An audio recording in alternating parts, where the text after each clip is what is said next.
Okay, students, now we know what is absolute error, relative error, and percentage error of a measurement. Then, now, if I am representing length of a substance as 20 plus or minus 0.3 centimeter, what's the idea that you are getting from it?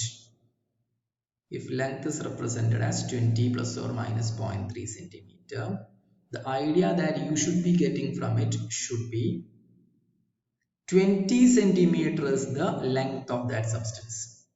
20 centimeter, it is the length of that substance, and 0.3 is the absolute error of the measurement. 20 centimeter ആണ് ഈ സബ്സ്റ്റൻസിന്റെ length. 0.3 എന്ന് പറയുന്നത് അതിന്റെ error ആണ്. ഏത് error? Absolute error. Okay.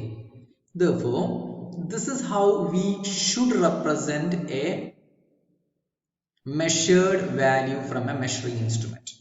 ഏതൊരു measuring instrument ഉപയോഗിച്ച് measure ചെയ്ത വാല്യൂസിനെയും ഇങ്ങനെയാണ് നമ്മൾ റെപ്രസെന്റ് ചെയ്യേണ്ടത്. ശരിക്കും പറയുകയാണെങ്കിൽ ഇങ്ങനെയാണ് റെപ്രസെന്റ് ചെയ്യേണ്ടത്. പക്ഷേ ഇനി ഈ ചാപ്റ്റർ കഴിഞ്ഞിട്ട് അടുത്ത ചാപ്റ്റർ ഒക്കെ വരുന്ന സമയത്ത് നമ്മൾ അതിനെ 20 സെന്റിമീറ്ററിനെ റെപ്രസെന്റ് ചെയ്യുള്ളൂ. പക്ഷെ സയന്റിഫിക് ഡാറ്റ ആവുമ്പം ഒരു എന്താണ് മെഷറിംഗ് ഇൻസ്ട്രുമെന്റ് ഉപയോഗിച്ച് മെഷർ ചെയ്ത വാല്യൂ ആണെങ്കിൽ this is how we should represent it. അപ്പം എന്തായാലും like this. Then let me write as an example, that is, if A is written in its correct format, we should write it as A plus or minus delta A. ഒരു example ആയിട്ട് generalise ചെയ്ത് പറയാണ്. A എന്ന് പറയുന്ന ഒരു measurement ശരിക്കും എഴുതേണ്ടത് A plus or minus delta A ആണ്. A എന്ന് പറയുന്ന അതിന്റെ ട്രൂ വാല്യൂ, delta A എന്ന് പറയുന്നത് അതിന്റെ ആബ്സല്യൂട്ട് ആണ്.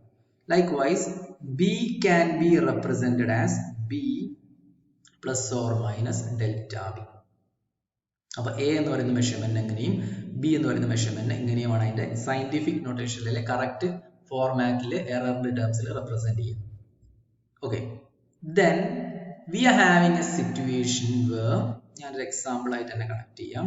അതായത് നമുക്ക് first length 1 is given as 20 plus or minus 0.3 centimeter. Then we are given the length of second substance is 10 plus or minus 0.4 centimeter. Second substance in the length 10 plus or minus 0.4 centimeter ആണ്. നമ്മളോട് പറഞ്ഞത് എന്താണെന്നാൽ total length കണ്ടുപിടിക്കാൻ. Total length കണ്ടുപിടിക്കാന്ന് total length L1 plus L2. Total length first സാധനത്തിന്റെ length 20യും second സാധനത്തിന്റെ length 10ഉം ആണ്. ടോട്ടൽ ലെങ്ത് കണ്ടുപിടിക്കാൻ പറഞ്ഞു. അങ്ങനെയാണെങ്കിൽ L1 എന്ന് പറയുന്നത് we know it is 20 is the actual length L1 and 0.3 is its absolute error.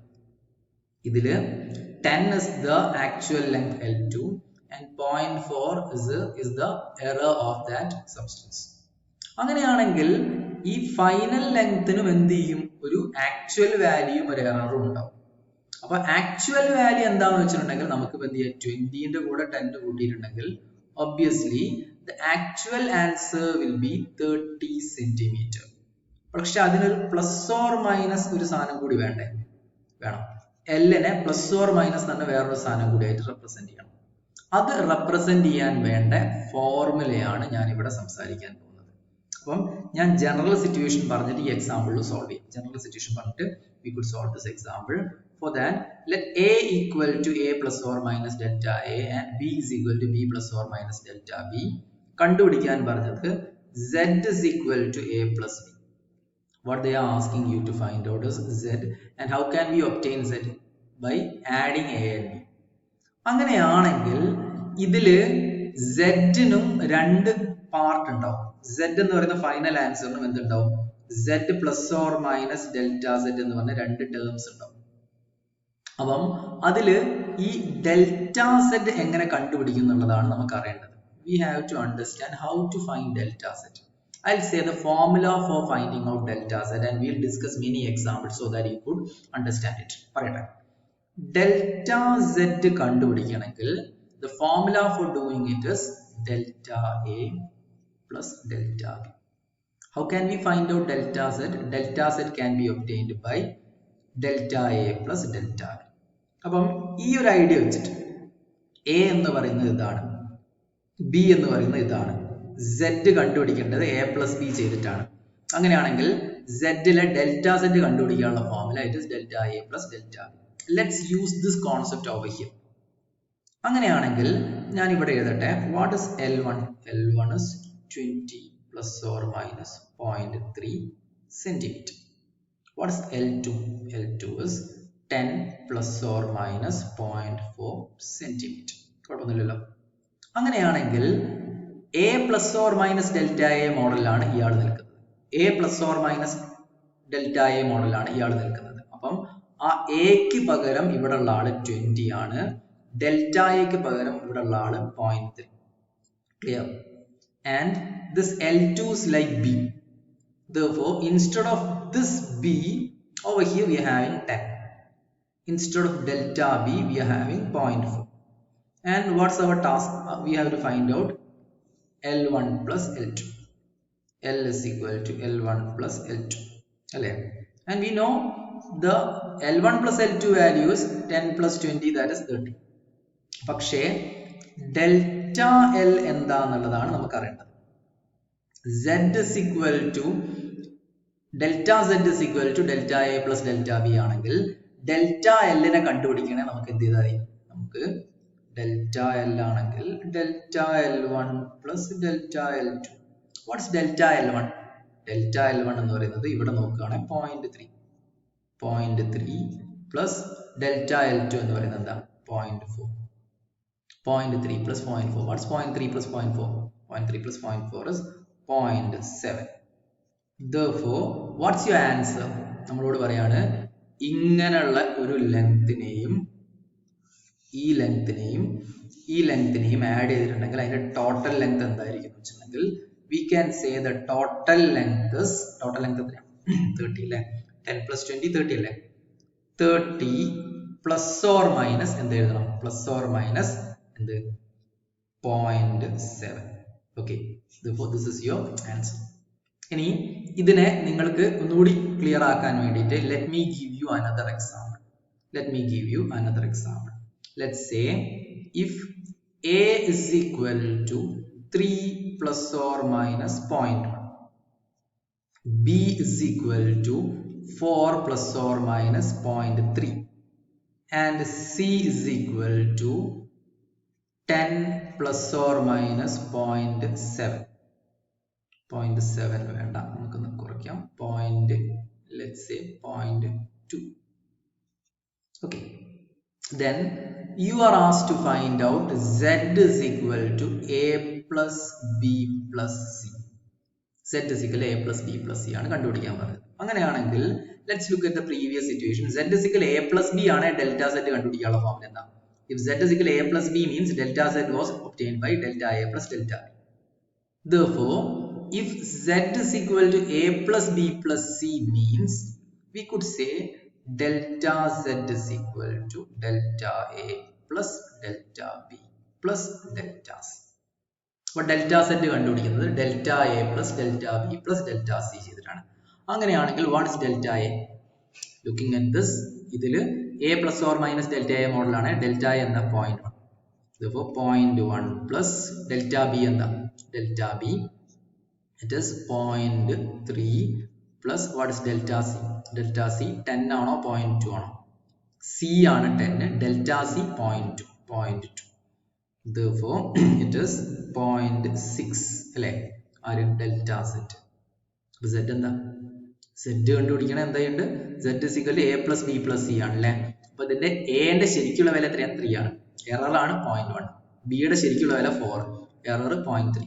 c യുടെ ശരിക്കുള്ള വില 10, എറർ 0.2. അങ്ങനെയാണെങ്കിൽ a plus b plus c എന്ന് പറഞ്ഞിട്ടുണ്ടെങ്കിൽ it is 3 plus 4 plus 10 and that is equal to what? 14 plus 3 17. Okay, therefore we could say z എന്താണ്? 17. z എന്താണ്? 17. delta z എന്താണ്? 0.6. Therefore the answer is z is equal to 17 plus or minus 0.6. Okay, good. Then let's go for another situation. z is equal to a minus b ആണ് വിചാരിച്ചു. അതിൽ a എന്തായിരുന്നു? if a was a plus or minus delta a and b was b plus or minus delta b ആണെങ്കിൽ z is equal a minus b ഇല്ലേ? z is equal a minus b ല് delta z കണ്ടുപിടിക്കാനുള്ള formula same ആണ്. Formula for finding out delta z is same as that of the previous one. A plus b, z is equal to a plus b ആണ്, delta z is equal to delta a plus delta b ആണെങ്കിൽ z is equal to a minus b ആവുമ്പോഴും delta z എന്ന് പറയുന്നത് delta a plus delta b. Okay, this is important that you have to remember. If z is equal to a minus b ആണെങ്കിൽ delta z is equal to delta a plus delta b. Let's go for an example over here. Example ആയിട്ട് ഞാൻ പറയട്ടെ. Let me discuss an example for that. That is, let's say a is 200 plus or minus 0.4. b is 50 plus or minus 0.2. Find out z is equal to a minus b. അപ്പോൾ a minus b യുടെ ആൻസറിനെ അതിന്റെ numerical വാല്യൂയും എററിന്റെയും ടേംസിൽ represent ചെയ്യണം. z is equal to a minus b ആണ്. a minus b എന്ന് പറയുമ്പോൾ a യുടെ actual value എത്രയാണ്? 200. b യുടെ ആക്ച്വൽ വാല്യൂ എത്രയാണ്? 50. അപ്പോൾ a minus b എന്ന് പറയുന്നത് it is 200 minus 50, that is what? 150. അപ്പം z വാല്യൂ ഇതാണ്. ഇനി ഡെൽറ്റ z കണ്ടുപിടിക്കാനുള്ള ഫോർമുല എന്താ? Delta z is equal to delta a minus delta b ആണോ? Delta a minus delta b ആണോ? അല്ല.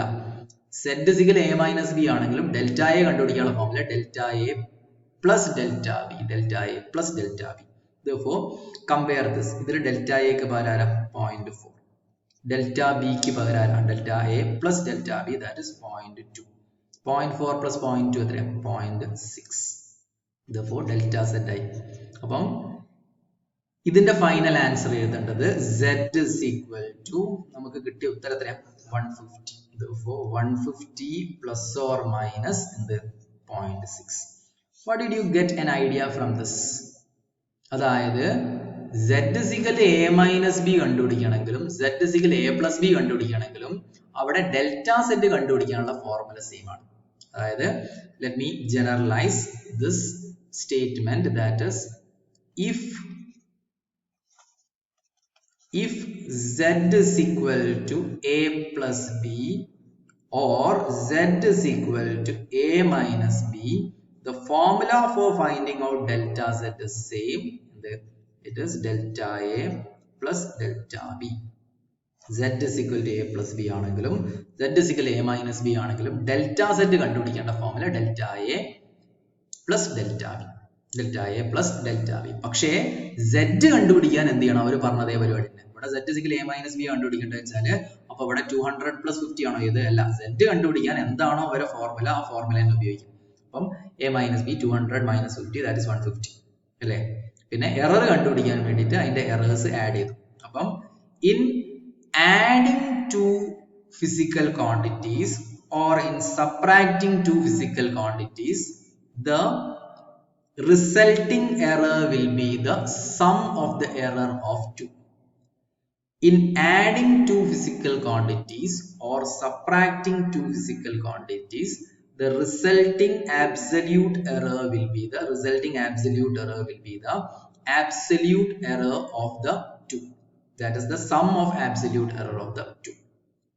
അതായത് രണ്ട് ഫിസിക്കൽ ക്വാണ്ടിറ്റീസിനെ ആഡ് ചെയ്യുന്ന സിറ്റുവേഷനിലാണെങ്കിലും രണ്ട് ഫിസിക്കൽ ക്വാണ്ടിറ്റീനെ സബ്ട്രാക്ട് ചെയ്യുന്ന സിറ്റുവേഷനിലാണെങ്കിലും അതിന്റെ ആൻസറിന്റെ ആബ്സല്യൂട്ട് എറർ എന്ന് പറയുന്നത് ആ ആഡ് ചെയ്യുന്നയോ അല്ലെ സബ്ട്രാക്ട് ചെയ്യുന്നോ സാധനങ്ങളുടെ ആബ്സല്യൂട്ട് എററിന്റെ സം ആയിരിക്കും. നമുക്ക് രണ്ട് എക്സാമ്പിൾ കൂടി ചെയ്യാം. പക്ഷേ ഈ വീഡിയോയിലല്ല, അടുത്ത വീഡിയോയിൽ നമുക്ക് രണ്ട് എക്സാമ്പിൾ കൂടി ചെയ്യാം. Okay, hope you have understood this. We are stopping this video right over here.